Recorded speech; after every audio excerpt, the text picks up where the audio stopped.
Hello, Star Wars fans! Hey, there's just 166 days until Christmas 2022. And happy to be with you here today. Yes, we have a new intro. It's a bit long, but I love it, so we're going to go with it. Hey, how That's you what doing, she said. Jason? That's what she said. That's exactly right. How about my vocals on that intro, though, guys? Right? I sound great.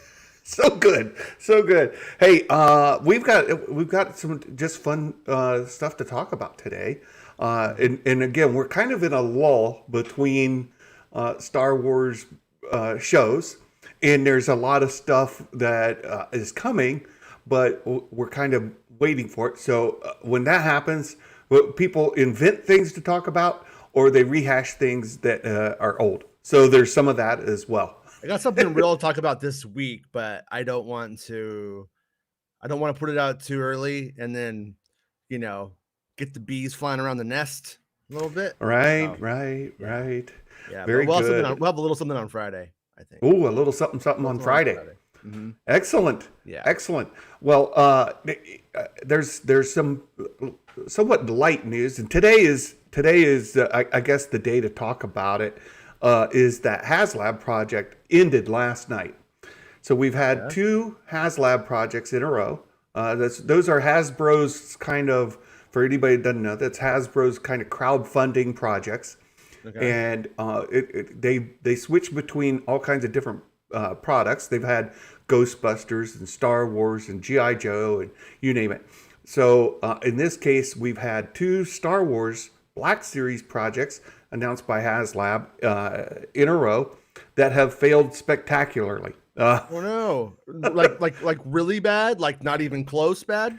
Yeah, not even close bad. This was they needed 5,000 to back it.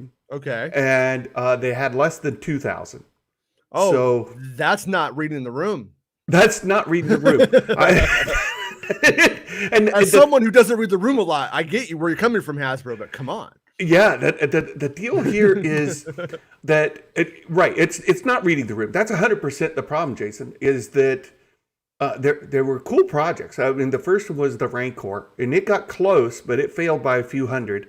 Okay. And one of the big things with it is the unlocks that came after you fund it, people really didn't buy into. And so it didn't get them excited for it. And so it only kind of got some core collectors, and it didn't get enough hype to add on. Unlike the Haslab Razor Crest, that thing funded in like 24 hours, just under 24, I think like 21 hours, something like that. So everyone's like, we want iPods. Remember those? And they're like, we got Zunes. Yes. Remember those?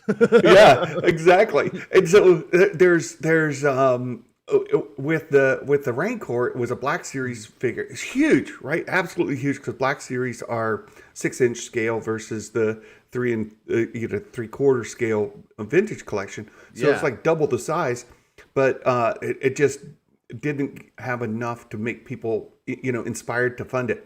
And with this Reva's lightsaber, so you got a Grand Inquisitor or an Inquisitor lightsaber, which is a neat design in and of itself, but not reading the room is the key. Mm-hmm. Like for most people who are familiar with the Inquisitors, they've watched Rebels. The second is, of course, with the Kenobi show.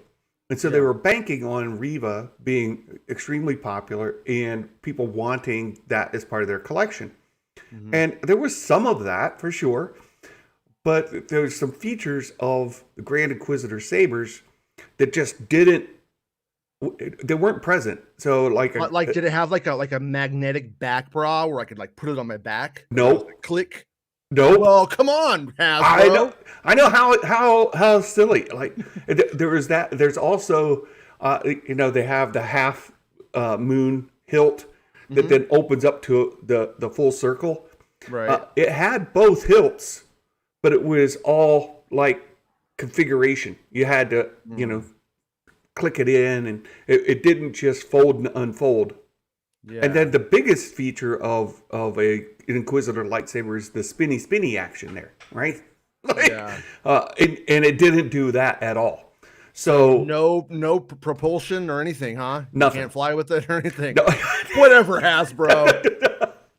Didn't even have a fan to blow air to make it look like you were flying. Yeah, nothing. So that would be a cool fan though. If they just made like a fan for your desk, absolutely. It's just and it was $500, and just for like context, Yeah. you can get they've got their Force Effects sabers. So like my Ray saber here, it's like $250, and Right. it's a great saber. Or you can go to like and I've showed this last week. You can go down and have a custom saber built, again like $250. Not cheap. Matt Rissman was telling me you could get Kamal Nanjiani to come and pretend to be a robot for $500. So a lot you can do with it. That's true. And there's a lot of these that are Meg is up to no good again. So and then of course there's legacy sabers that you can get for like $200. So these are all. Is that Rey Skywalker's lightsaber? This cool. is indeed, it's Rey Skywalker's lightsaber. That everybody knows it is that. So it's just that this saber was $500. Yeah, and it was it's basically two lightsabers, but it's the same lightsaber like connected together. It'd be like getting Maul's lightsaber and paying double for it because it's double ended, and it's just. I think it was and no unlocks, no extras. Like there weren't any bonuses for meeting you don't get his little badge. You could like take it off and go, "Oh, I'm Grand Inquisitor." That would be good too, right? Yeah, I actually have that. They before Lucasfilm hated me, they actually sent me that one time. Really? Back during Rebels, yeah, they made it like internally, and I can't find it, but I know I have it. Amazing. I want to put it on here when I'm on your show and be like, "Oh, I can do what I want." Exactly. Hey, and there's X-Wing. I saw X-Wing covered this as well. But hey, Picky Nicky. It's just that for $500, like it was priced too high to have the value proposition. There's something that I always mention when it comes down to selling merch. There's two key things that sell merch. One is it's cool. Two is it's cute. So this went for the cool factor, except it wasn't enough cool for $500. I want a giant Black Series Obi-Wan Kenobi sushi restaurant playset. So there you go, Jason. That's a question I was going to ask of folks today watching. And if you're watching this after the fact, what Haslab Black Series project would you back? So it's a Black Series. Now, Vintage Collection, those are easy to come up with. And there's a long list of them that people would back and jump straight in. But Black Series Star Wars Haslab project. What would be the thing that would get you excited to pay $500 for? And so X-Wing, I know you're in the chat. What would do it for you? And I know there's other collectors that are with us. And while we let people ponder, there you go. I saw X-Wing's already responded. So Meg, here we go. Said, I heard a rumor that I was hoping to get your opinion on. It claims your milkshakes bring all the boys to the yard. Can you affirm or deny such a claim? Yours in faith, Meg. That's why I'm here. Oh, Meg. No, it's not true. It's not. I will deny that claim. And thank you so much for your support. I love you so much, my friend. And Nikki jumping in on the fun. Most Inquisitor sabers look the same. Why do they think anybody would care about this one? $500 if I can Mary Poppins my way around. There you go. Right. And that's what you like. How hard would it be to make like the shoulder strap backpack thing that is a magnet you can put on under your shirt or blouse or whatever, your cloak, and then attach that thing to it magnetically. I'm just saying, right? Just something like that. And then for unlocks, right? For unlocks, you get that holster, so to speak, whatever you call that. You and know, maybe a belt clip, and maybe the Grand Inquisitor badge, and maybe things like that. to be like devil's advocate, to maybe give Hasbro a slight break here, it would not surprise me if when it came time to start to develop what they can do with the Kenobi property, Lucasfilm was like, here's 4 things you could look at. You know what I mean? And Yeah, Lucasfilm probably pointed them in the direction of doing that specifically by only allowing them to, like I've heard of them doing those meetings in the past where they're like, here's your options. BB9E looks really cool, right? And then they're like, yep, we're gonna do BB9E because that looks like that's the big thing, and it's not, right, right. But also from Kenobi though, wasn't a lot you could really have done from that, like No, like a Kenobi robe or something. I don't even know what you really could have done, like which wouldn't really be a Hasbro thing. So I don't really know what you could have actually have really made in that line from that no, series. the only thing, and they went mainline with it, was Lola, right? Yeah. And that being mainline, then you take that off the table. What else is there left, really? That would be a HasLab, 500. So Meg says she would pay that for Luminar and Dooley's lightsaber. Hmm. That's interesting. Snoke's starship, Jedi Mike, hilarious. You know how big that would be? Like a Black Series scale, like that'd be bigger than your car. Din Djarin Naboo fighter in 6-inch. Now that again, that a 6-inch Naboo, like scale, 6-inch scale, Naboo starfighter would be quite large. All right. Hear me out here. Remember the original Ewok Village? Original Ewok Village, Black Series scale with the Black Series Ewoks. I'd buy that. There you go. With the unlocks, right? You get the Ewoks. Perfect. Yeah. A Bantha. That's another good idea. So there are things that they just need to be better in touch. Like you said, read the room, right? Yeah. There's talk to your customers, like on the internet, who will be backing your concepts. I mean, yeah, exactly. I mean, couldn't they also throw a couple out there and let people vote on those, and then go forward with what's going to be like, you know what I mean? Kind of do a runoff, so to speak. Right. That's exactly right. And not reading the room, not knowing your customer, and the timing. Like one thing you could argue about the Rancor is it should have been released after the Book of Boba Fett. And then you could throw in, say, the Book of Boba Fett Boba figure that was going to get carded anyway, right? And you could start to throw some other things in. X-Wing Black Series Gaffy Stick. There you go. Again, there are some ideas, right? People we can just do the dance. Yes. Yeah. Smite your enemies with it. I smite you. Whack. Every parent, with how about with the a kid. Rancor Keeper cowl, so we can just take our shirts off and be like, look, we got the whole costume. Like, don't smite your brother with the gaffy stick. Like, Yeah. So there you go. Our friend Baymax sent this to me. Haslab fails. It's just they just totally misread the room, and I think that they, our friend Tim from what's his channel? Jeez. Timmy's Star Wars. No. I know his name. I know it. It's daggone it. He big vintage. Timmy the Tauntaun. No.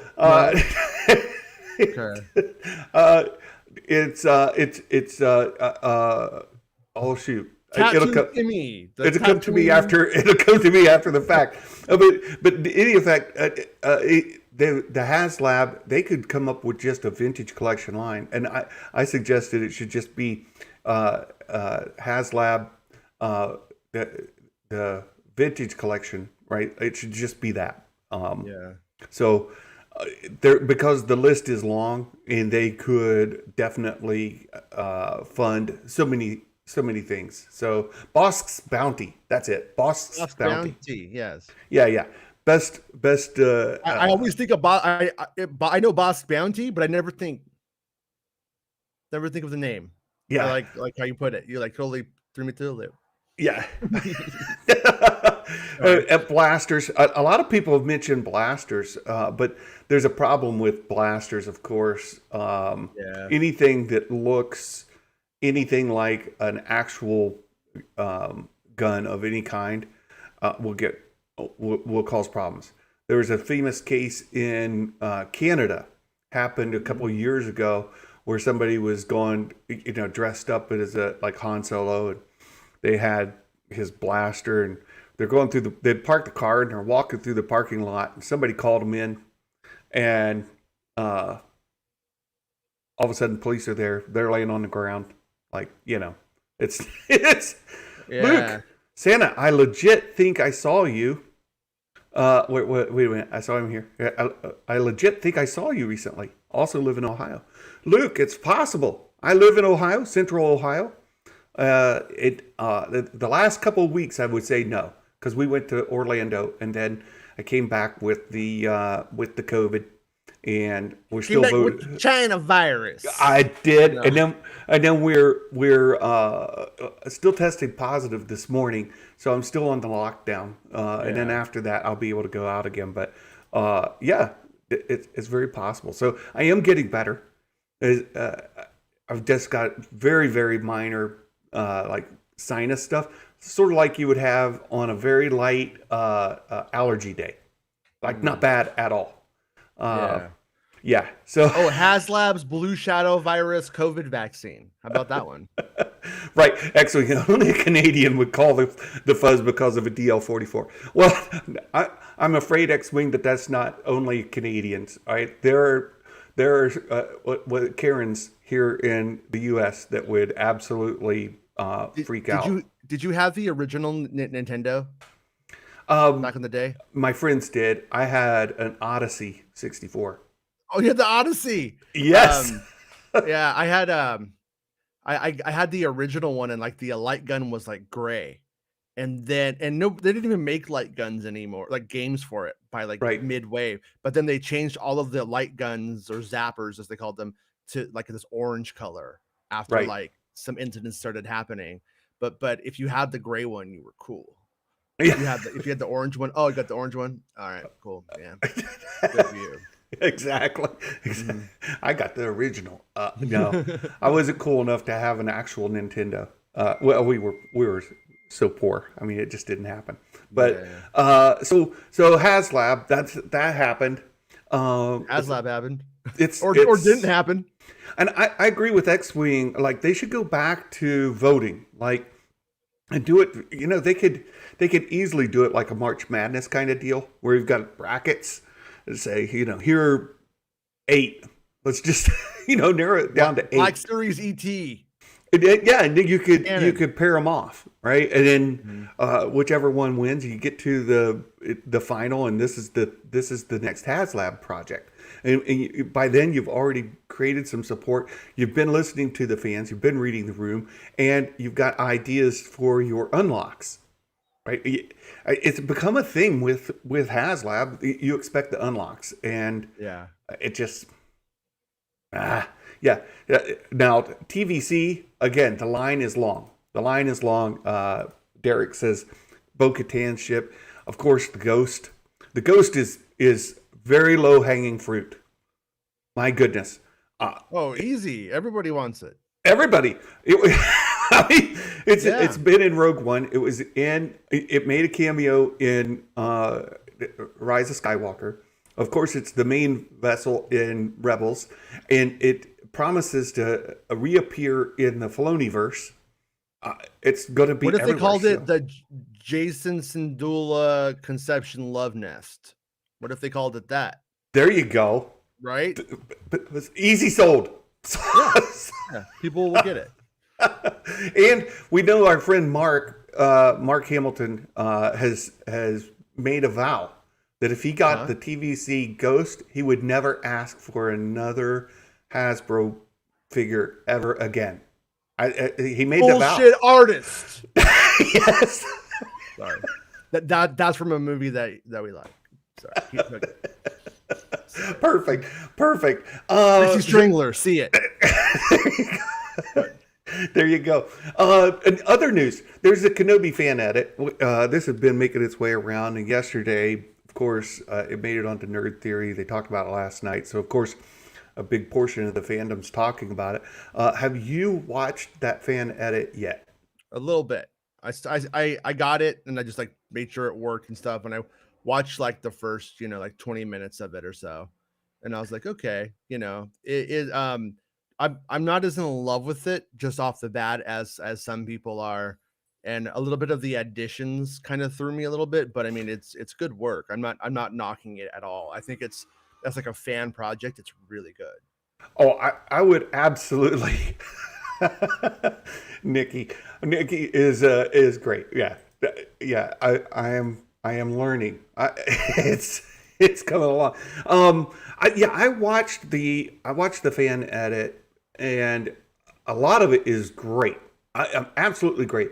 Like the whole chase scene with Leia, the way he cut it into just like, hey, I'm here. I'm gonna capture you, and then thump, the hood's on. Boom, she's captured. Yeah, Just capture like that. stat. Put her in a capture stat. Get her out of here. Perfect. It's perfect.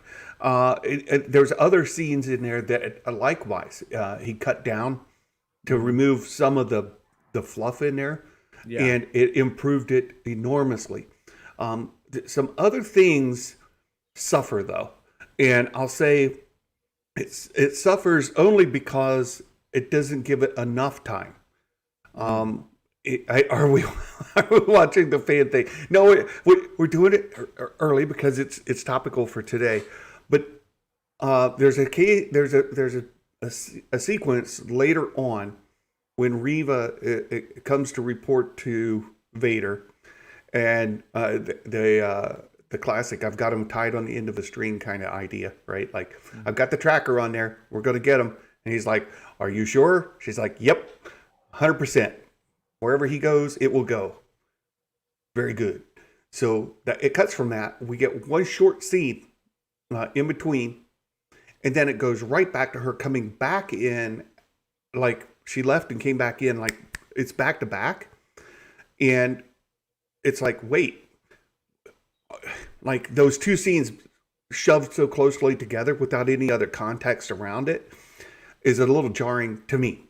Again, this is like for everybody, the mileage varies. We've talked about this before. Your mileage may vary on that, but there are some places where it could have breathed a little more. But I get that the guy was going for 2.5 hours, right? Yeah. If your cutoff is 2.5 hours and you've got to, clip it there, I get what happened. But going 2:45 may have worked a little better. So allowing it a little more time to breathe in between those two scenes would have been better for me. But dude, the guy did a fantastic job. I thought overall it worked much better. But if I had to say which do I like more, like the series or the fan edit, that's a tough call for me because, like I've mentioned, some of those clips were too jarring for me. But overall, I thought he did a good job. I heard that he restored the Qui-Gon sequence that was cut, that was altered in the final edit. Oh yeah. How did that play? Did that play well? Because that's what it did. Yeah. It did play well. And cutting the part of Reva after Vader cuts her through and leaves her laying on the ground, leaves that open-ended, right? She's dead or she's not dead. You don't have confirmation either way, right? Yeah. You could presume that she's dead, but when you last see her, she's still breathing. She's kind of, laying on the ground, kind of in agony. And it cuts away. You never revisit her again. Yeah. It actually, I think, works better. It cuts out all the Luke chase scene at the end and questions about why, what's her motivation to chase Luke at that point, all of it. And it leaves open for Reva's story to continue afterwards, should you decide to do that. But it doesn't introduce some of the problems there were. like you, I don't necessarily like that he added Duel of the Fates into the battle with Vader, Mm-hmm. but I do think it did a good job uh, in putting Qui-Gon in there, like he's the chosen one. That was good. It Yeah. was good. Yeah. Yeah, Right. Nari's head cut off was a little too much. I thought they didn't need to do that. Um, it's okay. Sorry, Nari. Yeah. It's getting worse. Oh, Um. Yeah. I want to pick on Nikki for 1 second because it's that time of day. okay. Um. The thing with it though is that it really is just the edit itself. It's not like Lucasfilm elongating a movie into a 6-hour show. Like the version that was a movie and the version that we got are not the same thing. Completely rewritten from the ground up Yeah. with a complete revision in every single way. Twice it was first it was adapted, then it was completely redone. And so it's like at the end of the day, the editors keep doing this, making this mistake where they do standard TV editing for Star Wars, and it's not applicable. Star Wars is faster than standard TV. Like my go-to is that Book of Boba Fett moment where we have that dude in the car, Yeah. Yeah. Yeah. the tentacles. Yeah. It's just like they cut that like it was an episode of Hill Street Blues or something from the 80s, and it's like, nope, way too slow, buds. You need to Yeah. speed it up. Yeah. Yeah. and You're and right. and, and Kenobi like wanted to do nuance, and there's times I think where they were trying to do a nuanced performance with Obi-Wan and Kenobi and letting things breathe, but then you want to put a little bit of action, and sometimes those moments just don't go together. Like the Alea moment is clearly when she's running and she gets Yeah. in the capture sack. That's meant to be like, wake up, here we go a little bit. But in the end of the day, that's just not the moment for it. Yeah. I I agree. I think it's figuring out where the balance is between um, making difficult choices for a movie, right? We Yeah. know that it happens. And we'll talk a little bit about some movie edits and things. When you watch, there's a great series on Netflix, the movies that made us. It's a Oh yeah, great yeah. series. If you It's haven't fun. seen it, go check that out. There's some great things in there, and you can see that some heart wrenching cuts that directors have to make. And there are other things coming. We have the promise of this Light and Magic series coming on Disney Plus. We That haven't we seen that. We don't know what that is about. What no what what is light? in it? I don't even know. Never heard of Light and Magic before. Is it about Mickey Mouse? I I hope don't know. magic doesn't interfere with your religious beliefs, my friend Santa. That sounds like it's very occulty. No. But you get to see where they make heart wrenching cuts, Yeah. and there's a lot of criticism going around for our friend Taika Waititi, you know, close Mhm. personal friend of Jason Ward. We're Taika buddies. Waititi. No, I saw him direct that last episode of Mando for like 4 hours one day, which at the time I didn't really know who he was. And oh, then now I look back on it, I'm like, that's pretty rad. I guess I meant like looking back, you know what I mean? it's Like it was, completely rad. Yes, yeah. but he made some cuts from Thor: Love and Thunder, and the one that made its way around from the interwebs in the Twitter sphere was this one where the actress was supposed to be startled by a figure waking up, and he cut out the figure waking up, and she's still startled, like she's standing Mm. there, and all of a sudden, like for no reason, right? No reason at all, Just like all of a sudden, like, yeah. and it's just it's hilarious, but it happened because the cut and he didn't catch that and whatnot. So it's a bit of he's taken a bit of heat from it, and people are beginning to divide on Taika Waititi doing Star Wars. But you see where, like in Light and Magic, which is Disney Plus, ran a little promo saying, "Hey, we've got this show coming," right? And there's a screener that some folks have been able to see, and the band on that screener It comes next week. So next week there can be more discussion about some of the content in there. The embargo is lifted on Monday. The embargo lifts Monday, so we could talk about it more maybe next week. But with those directors having to make severe cuts that hurt, right? And you can see it in pretty much anything. There's another I watched last week. You can see this right now on Disney Plus. If you're of the mind too, I know X-Wing's going to drop from here immediately and go watch. There are cuts from The Last Jedi, where Rian Johnson gives his commentary about having to cut them. That X-Wing has been waiting for forever. I know he loves The Last Jedi so much that any director commentary would be of great interest for my friend. Oh, I mean, have you seen his caretaker cosplay? It's really good. He's a sexy frog lady. He's a sexy frog man. He does it. He pulls it off.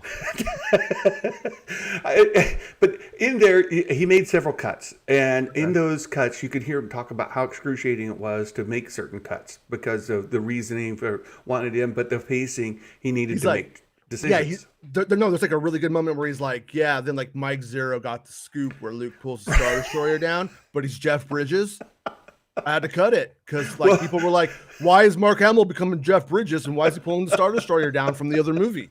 Well, and legit, hey, Lucas made some changes to Star Wars because some ideas happened to show up in other projects that were too similar to his, and he's like, oh, they stole my idea. The Millennium Falcon was originally a taco. Then he's like, let's make it a hamburger. That's exactly. It was a hot dog. He's like, hot dog? Yeah. Star Destroyers are pizza. That's what he said. It was a really good moment. It was so good. Quentin, I'm so confused. We're talking inside baseball. Sorry. We're having fun. We're just being stupid. We are. We're being silly. But with Kenobi, they need to find this balance. Like, where do you need to make the cuts? Maybe you're in love with that chase scene. It was really cute. You spent a day doing it, whatever.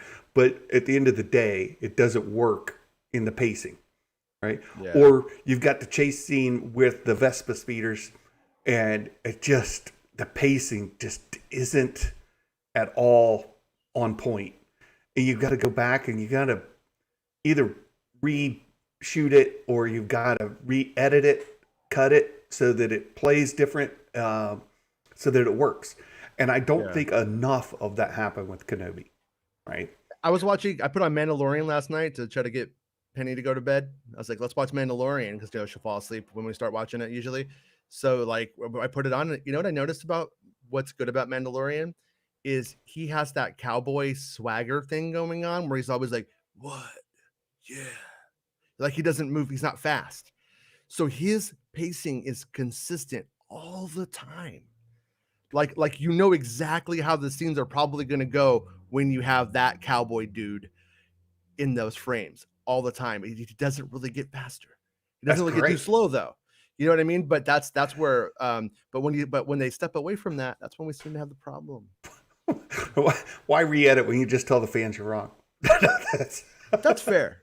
That's fair, Dickie. And so I would say this Kenobi fan edit shows you many scenes that are cut better that Kenobi would have benefited from. But it also, because they've set this arbitrary 2.5 hour time limit, you could tell they're absolutely shooting for 2.5 hours. It ends at 2:29:37 or something like that, right? Had they given it another 10-15 minutes, it could have really benefited from being able to explore some of it more. And I think the show itself would have benefited from it, as evidenced by this fan edit, right? So, well, Nikki, all of the Mando directors are the same directors as everything else. At this point, Mando has been like the testing ground for all of the other directors. Deborah Chow was on Mando, Robert Rodriguez, for the most part. It's all Taika and Bryce Dallas Howard, right? Yeah, Mando's like Star Wars College right now, and then if you get good grades in Star Wars College, you get to go on and teach a Star Wars class. Well, it does. Like in a show or movie. I think that's a good point. And we talked about Taika Waititi just a second ago. In his edit of Love and Thunder is not perfect. Okay. And Taika's brand of humor, a lot of people are a little leery of, and there's some concern after Love and Thunder. Should Taika even be doing a Star Wars movie? Now, we talked about this last week, so this isn't new for us, but it's still being rehashed in the community. And I just want to kind of go back to the point like you just made. Mandalorian is like Star Wars College. And Taika has been doing his coursework, right? He's gotten his grades. He's gone in. He's created some really good episodes that his report card is strong, right? Yeah. Top of the class. So and he ain't hard on the eyes either, they say. right. And he is a superstar. Like, and so the question is, like, has his star burned out, or is his star tarnished now? I don't think so. From seeing the content that he's done for Star Wars, and knowing, like, I can't help but remember going back to the docuseries where you see like Dave Filoni and Jon Favreau bantering about different things, and even Taika talks about how you've got Dave there to kind of set guide rails to keep him from going off the reservation too far, right? So I think with a Taika Waititi Star Wars movie project, and as I think Meg brought it up last week, and you and I talked about it, is if he's in a different time era, not using legacy characters, not using a timeline that's already really constricted and narrow rails, right? He's got a wider lane, and he's got somebody like Dave Filoni there to help keep him within the lane and to help steer the ship. I think it can be fantastic Star Wars, and I'm looking forward to it. Mm-hmm. Yeah, I'm with you. I mean, Quentin Time podcast. Quentin hung out with me yesterday. Good time. I hung out with him a few days ago. Good time. Yes. I like the show a lot. Oh, I love Quentin. He does a great podcast.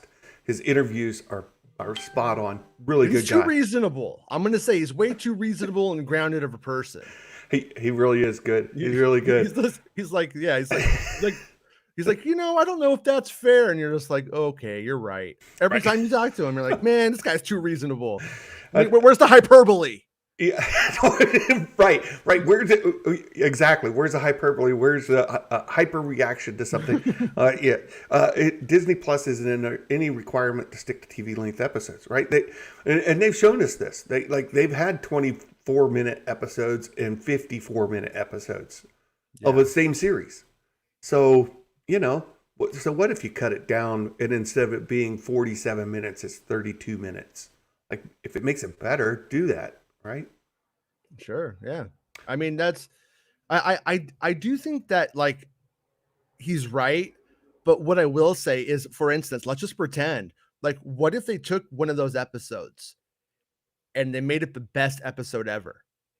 Let's just pretend. Okay. For this, but it was 22 minutes long. Oh, then they would be damned if they do, damned if they don't, because it would be the right choice to put it at 22 minutes, but everybody would say that wasn't enough. And it's so they are on the weekly, that is, like, when the reviews come and stuff, they kind of do have to offer a full I sat down and had a Star Wars experience thing at the same time. Like, that's still what they have to do in each of these episodes. And it's, what's weird is it's only relevant upon the weekly release. Oh, if they dropped it all at once, it would be, they wouldn't have the issue. So, which True. I should think they should just drop it all at once, because I can't go buy Mandalorian, right? As far as I know, I can't. Not legally. It's all bootlegs on Amazon and stuff. Yeah. And so, like, I'm going to keep Disney Plus because I'm going to want to watch it, and it's only like $7, so I don't mind. Yeah. Nikki's comment. Oh, Nikki. I'm gonna counter Nikki's comment with Meg's comment right here. So Nikki, thank you for the super chat. She says Taika's comment about not wanting to research Star Wars. Like so he did say something like, "Look, there are hundreds of books. I'm not going to go read hundreds of books and I'm not either. Do all the homework. Like it's too tasking, right? Too long. I don't have that kind of time on my hands. Not interested in doing that." Yeah. So she said, not wanting to do the research bothered me more than the Portman thing. We need more fans to direct. So I'm gonna counter that with this one. Santa should direct a Star Wars movie. The Santa cut sounds like a horror. Any Santa cut has got to have a reference to Rey Palpatine Skywalker in it. I'm just saying. Like, Nikki, be careful what you ask for. Meg said it sounds like a whore. The one thing that I would say to that kind of thing, though, that needs to be acknowledged is that whenever you're working on something with Star Wars, even if it's, JJ or somebody, I don't know who, Dave Filoni, at the end of the day, you are still going to have meetings. You're still going to have the Pablo Hidalgo and the Leland Cheese telling you, here's what's going on. Here's what this canon is. And here's why we did it at the same time. So he could sit there and research what was relevant to whatever he's doing. But at the same time, they're going to tell him that stuff. For instance, if he's doing a gladiatorial Star Wars story set during the dark times, they're going to tell him, well, here's what's up. Like Black Chrysanthemum, he's a fighter at this time. He's been in these things. That's a character you can use, but you can't kill him because he lives, like all of that stuff is just going to get explained to them. I also think that you need somebody who has 1 foot in understanding it, but not so steeped in that they lose perspective. Fans lose perspective of what's going to work for us, but also what's going to work for like Cousin Tony. Cousin Tony down the street needs to be able to go, oh, I saw a Star Wars and it was fun. Like you have to be able, it has to work on both of those kinds of levels. That's where I think Taika kind of is a good fit for this kind of stuff. I'm not saying he's infallible or, the reaction shot being in there wasn't dumb. It was, but also that reaction shot being in there, nobody got that. That was all on Taika. I think that's a massive failing on their part, to be honest with you guys. So I didn't know about that till just now. That's a massive failing. Yeah. Meg asked a question that spurs it makes a comment that spurs a question that I think is worth asking. Maybe we should do a poll. Here, mm-hmm. I'm gonna go in here into the control room. I'm gonna create a poll. A Sandus candy cane. Here, sorry. Here we go. Who would you rather chill and drink with? Right, Taika Waititi,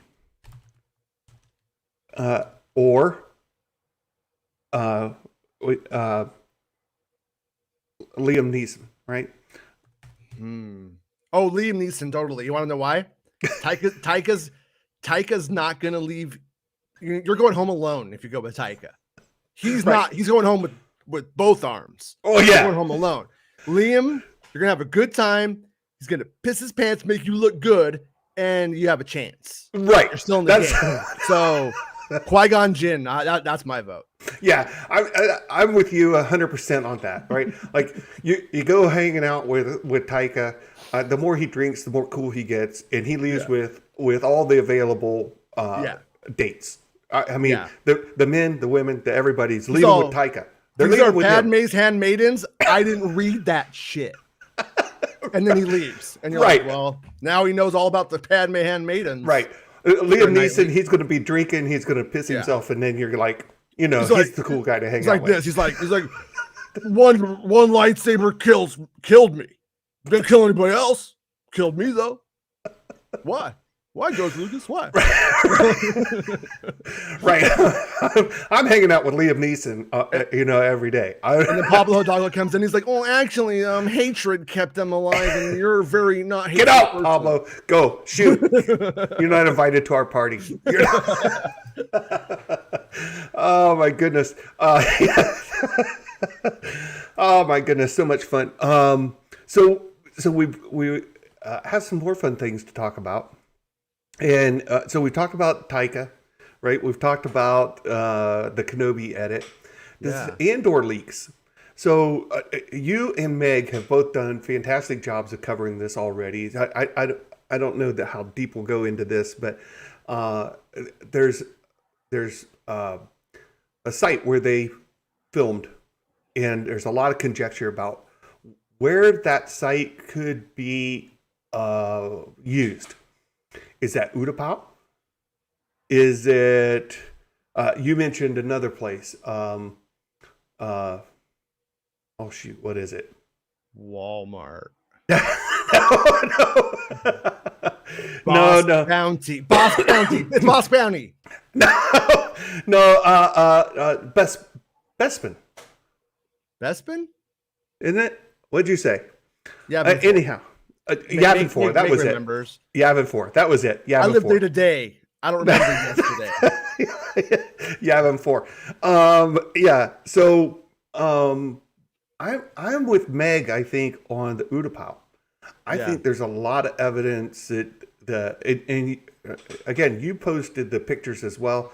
I know our friend Baymax did some of the homework, and Meg has done the homework. I think the very strong possibility that we're going to see Utapau in Andor. It convinced you. I am convinced. I am convinced on a percentage level. I am like 85% convinced. I am 48% convinced. I'm leaning towards no, but I'm like, I don't know, and it feels. I don't feel like we got the smoking gun yet. I feel like it's very circumstantial, and I want something to validate the heart of those leaks, so to speak. Like, and right now, everything, I don't feel like anything in it will be validated even in the next trailer that Meg reminded me that we're going to get. Well, all I have to do is listen to Meg's voice, that lovely, beautiful streaming voice, and whatever she says, I believe. I was laughing. I mean, I don't want to let this get to Meg's head, but Meg literally has the best voice out of anybody doing Star Wars stuff. Amen. 100%. Like easily. It's not close. I can listen to it. I can listen to it in the morning. I can't listen to any. And no, like when I'm drinking coffee, it's fine. Doesn't piss me off. That's not true, most of you and myself. Right. And but I saw somebody on Twitter going, "Oh, worst, most annoying voice," and I'm like, that's just some pathetic dude trying to nag a girl on the internet. Like, that's what I thought when I saw it, and I was like, what an asshole. Look, Meg. Her voice is absolutely icing on the cake.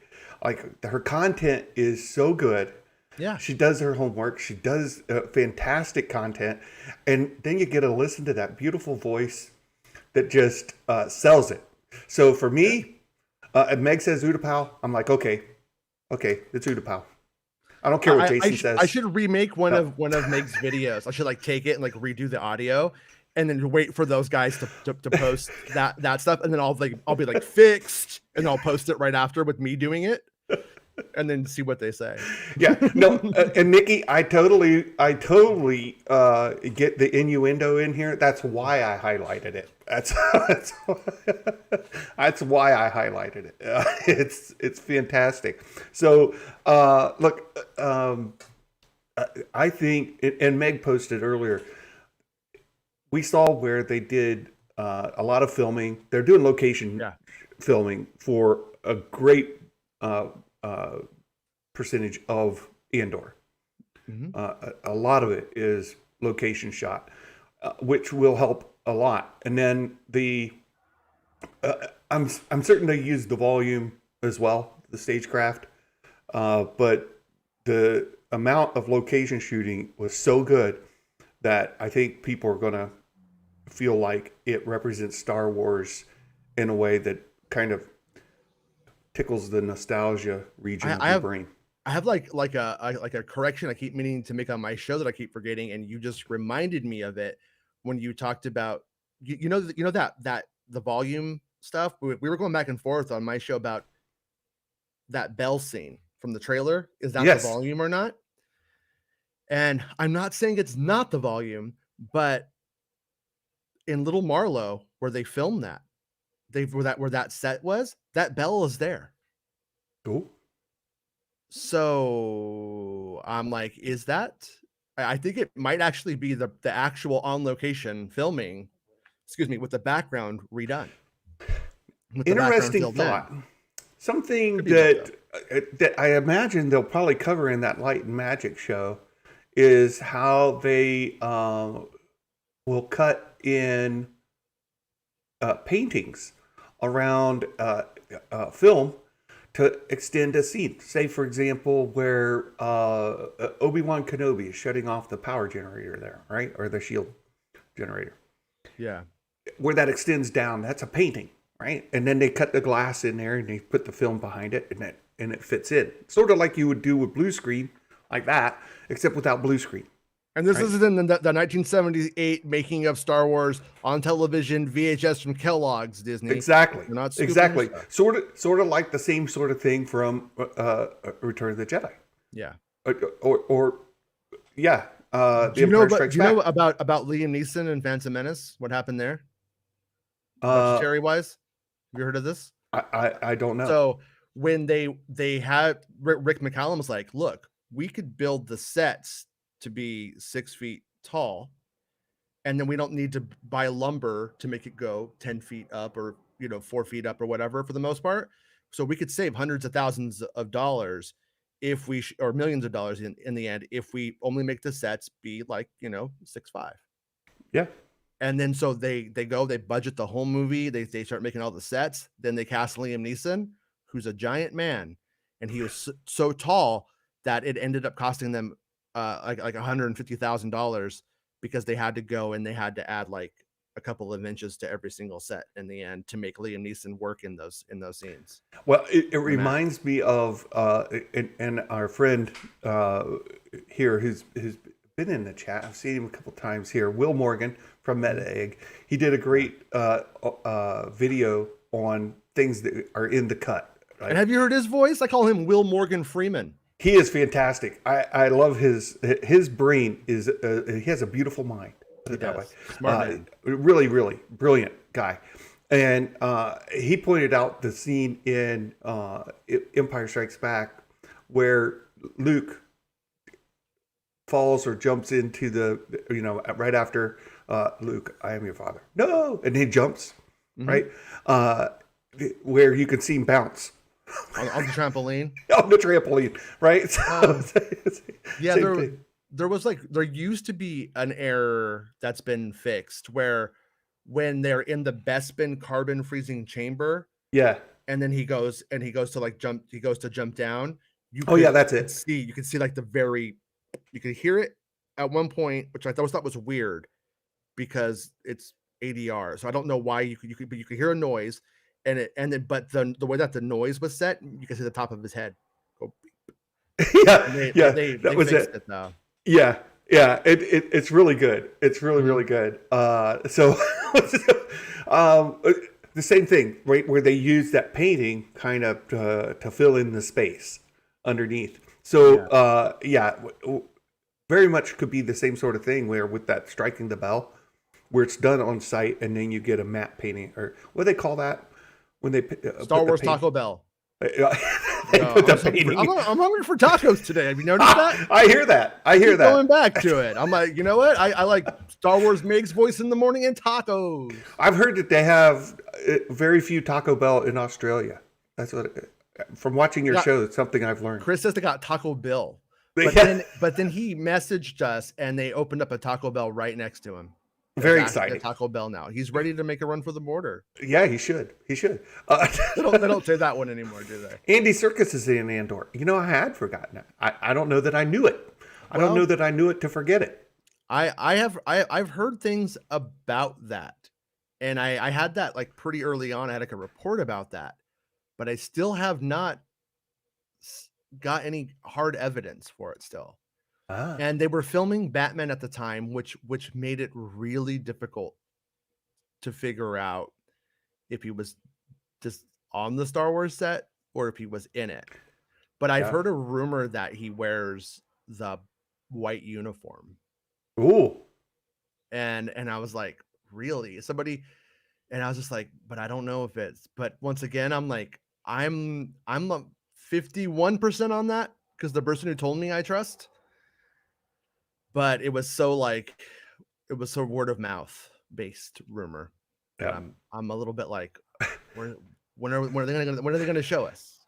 I'm not clicking on Meg's comment. I'm not doing it. But Quentin, Time Podcast, a $5 super chat. Thank you for that. Mentions Will Morgan, my mind immediately. Andy DeFriends, tall drink of water. You read Meg's comment. I could tell. Yeah.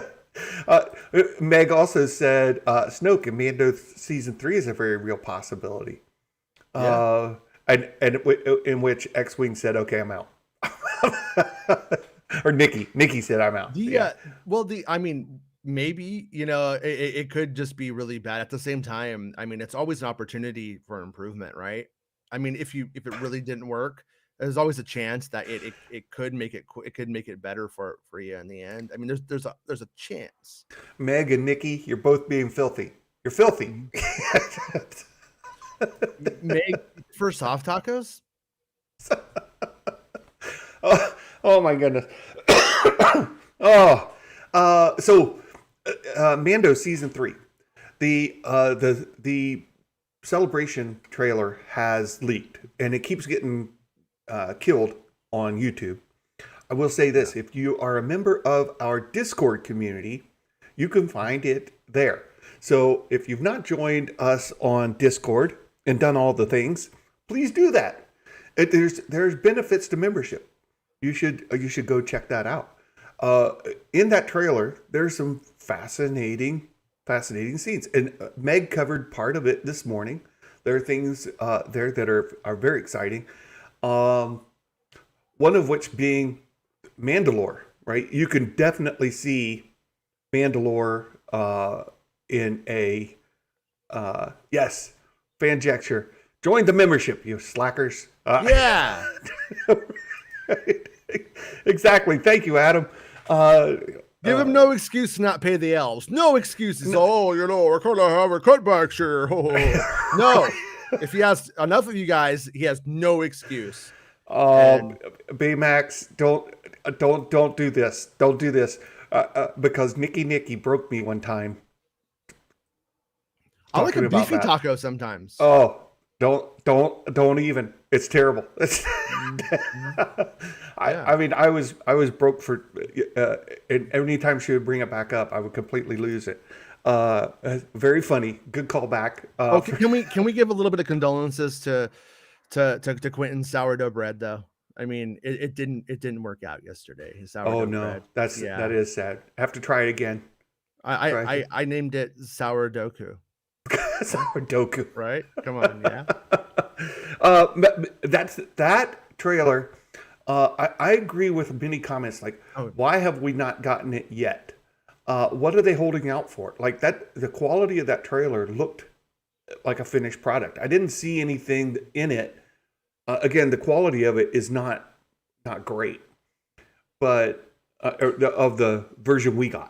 Right, it's over somebody's head. You see the back of somebody's noggin coming in the shot and things like that. But it the product that was actually shown on the screen looks fantastic.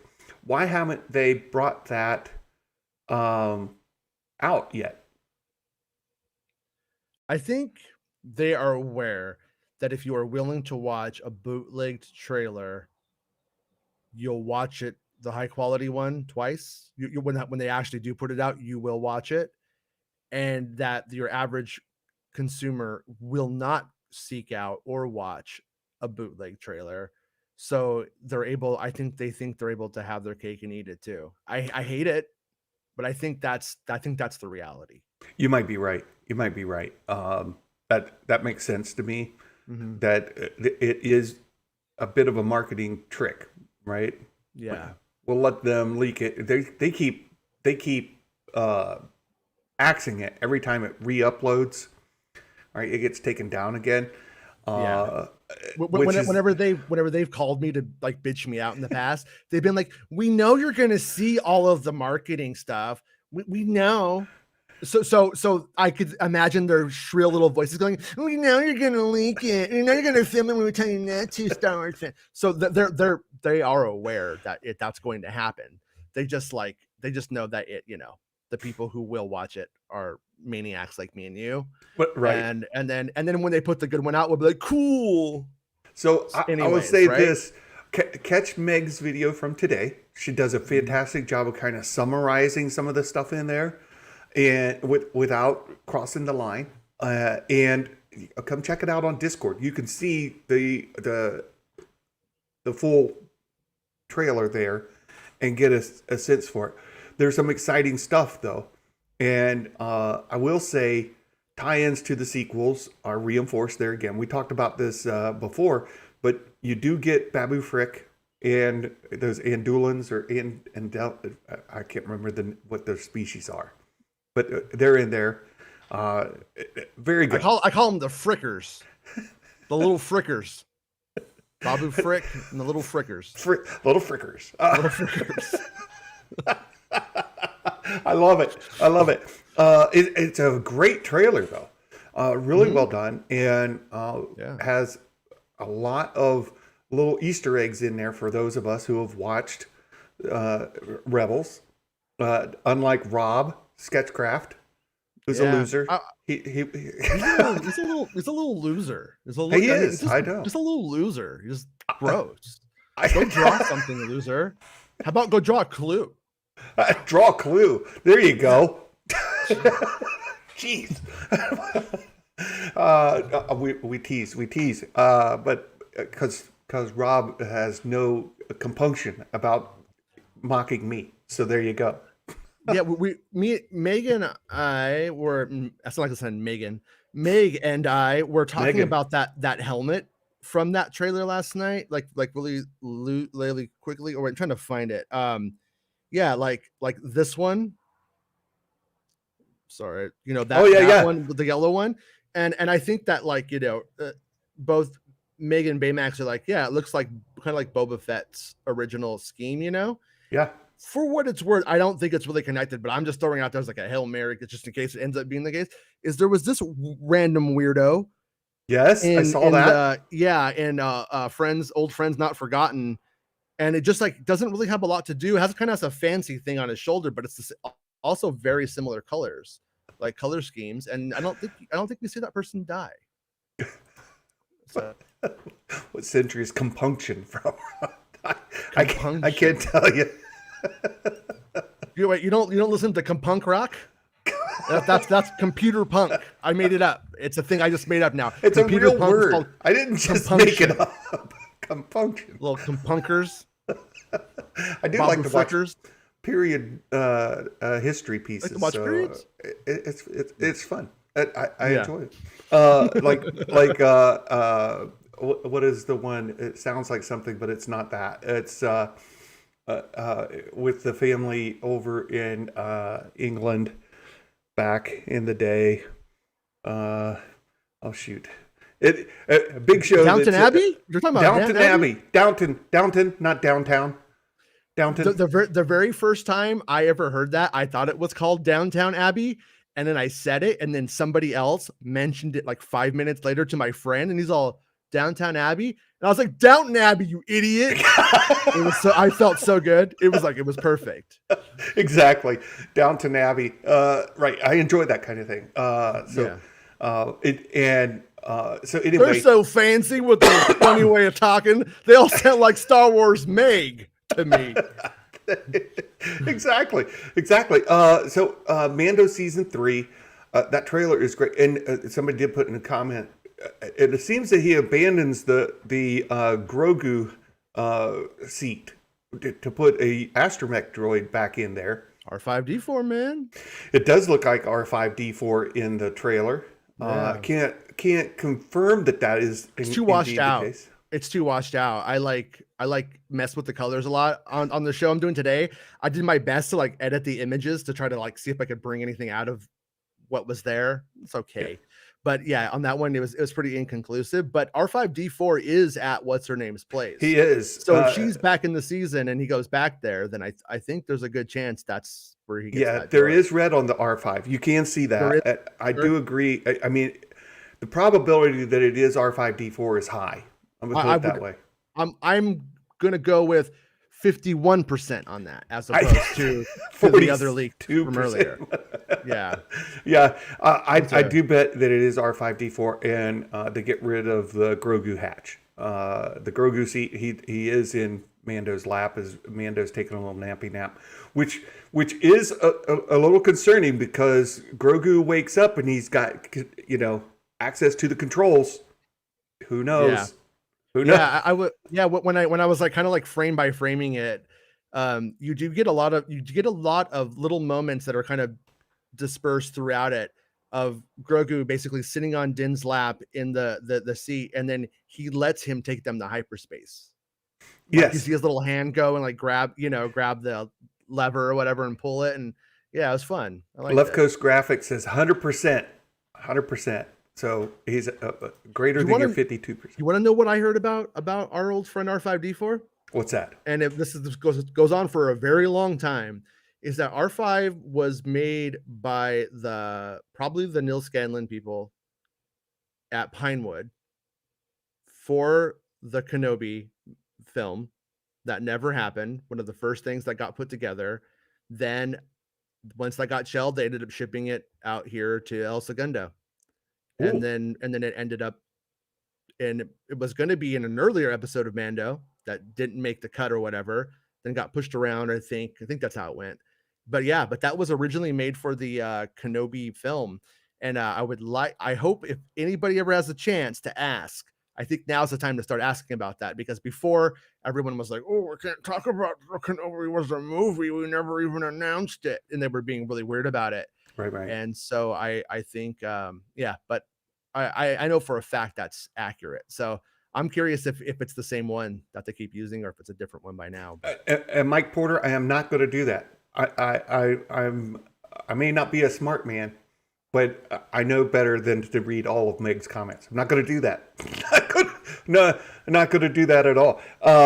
There is. Where's that? No, I'm kidding. There was a comment here. Where was it? Where is it? R5D4 finally getting off planet. That's there's a great story about R5D4 and R2D2 in the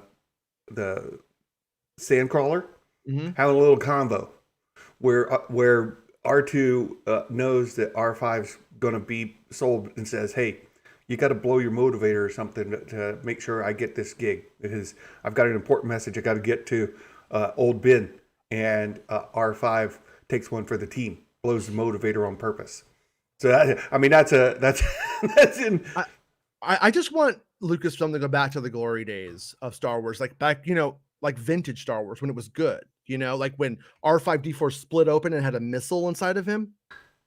Oh, remember that? No. The original Power of the Force 95, which is vintage now, which to us is like, what? But yeah, it's considered vintage now. And the original R5D4, his head didn't turn, but he split in half and a missile shot out. It was terrible. Oh. Stupidest thing they could have done, because they didn't believe in R5.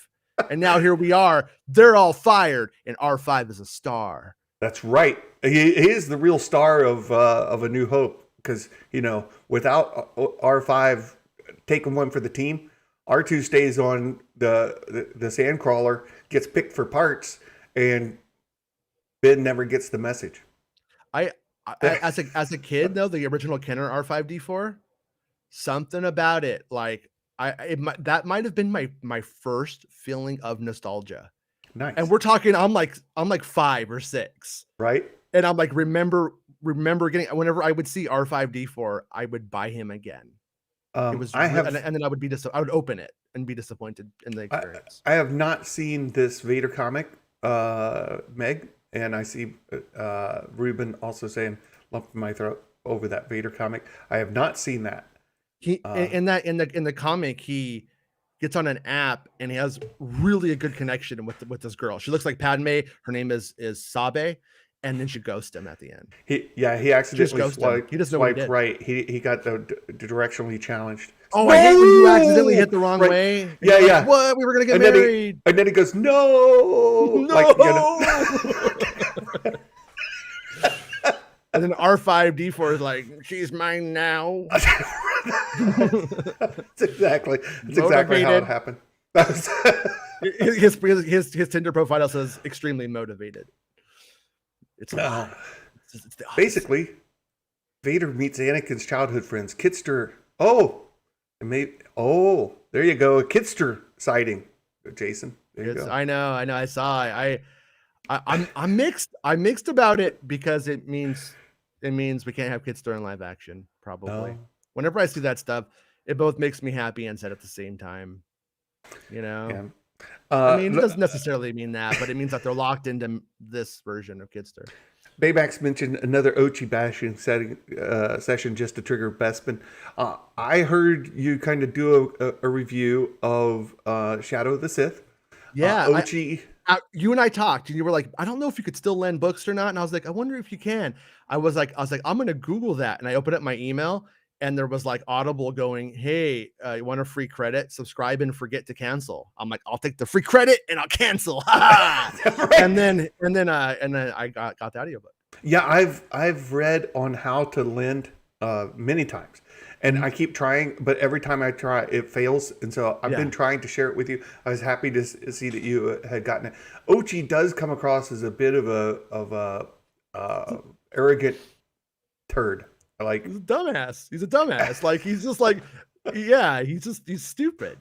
I mean, I don't know if like I was saying yesterday, I don't know if I like it, or I don't know if I like it, love it, or hate it yet. Like, remember Stripes when they're going through the training and Francis, don't touch me, lighten up, Francis, right? Like, there's a scene in the book where Ochi's like, don't touch Ochi of Bestoon.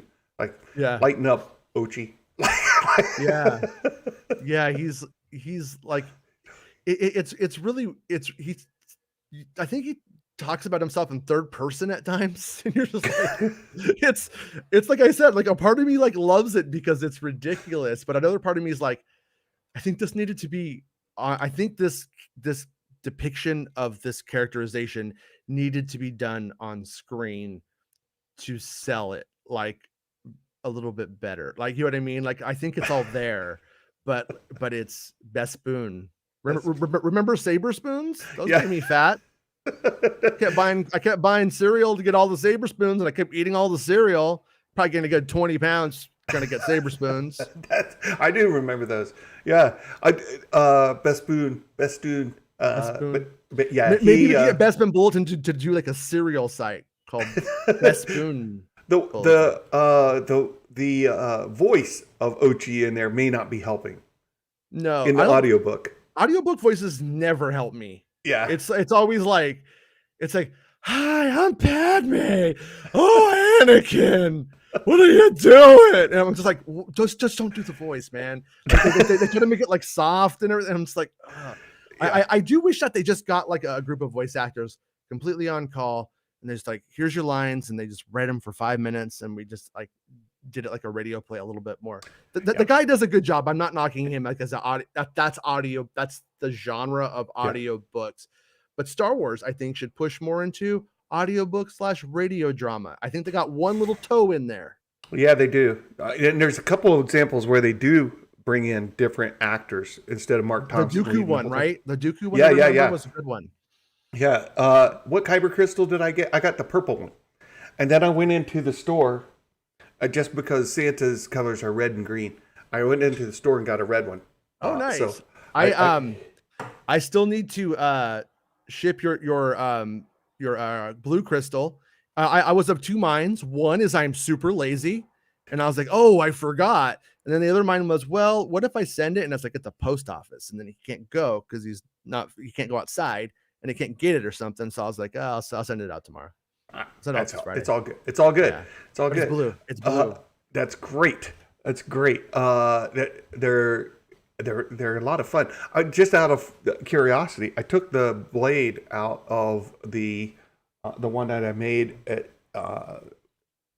Galaxy's Edge. Mm-hmm. I took the blade out of here and I put it into here, wondering, what color will it be? What happens? What happens? It's still blue. It's still blue. It's blue. You put the blade that came with the Legacy Saber in. It's blue. You take the blade from here and put it in here. It's still blue. I was interested in. Okay. I've been trying to get it to like be white.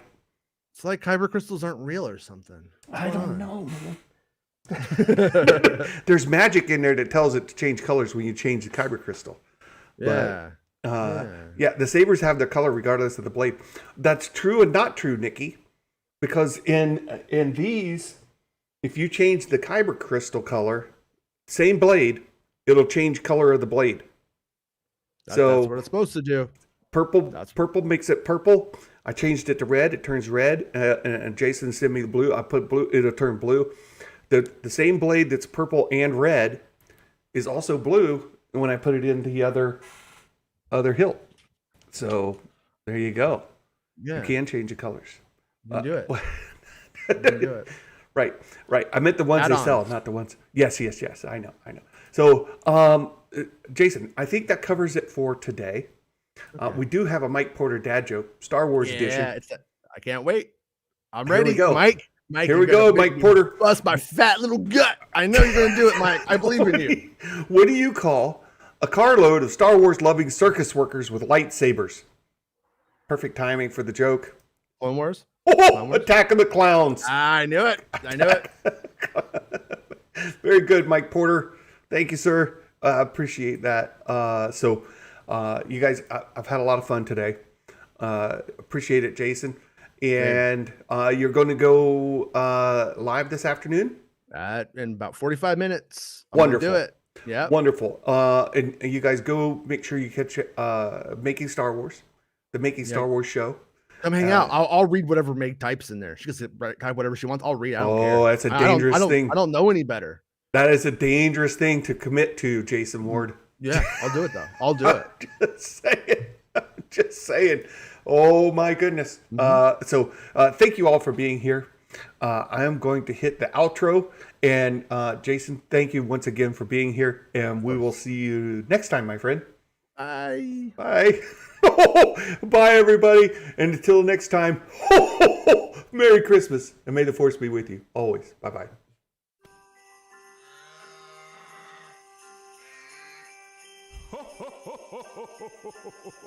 Hot dang!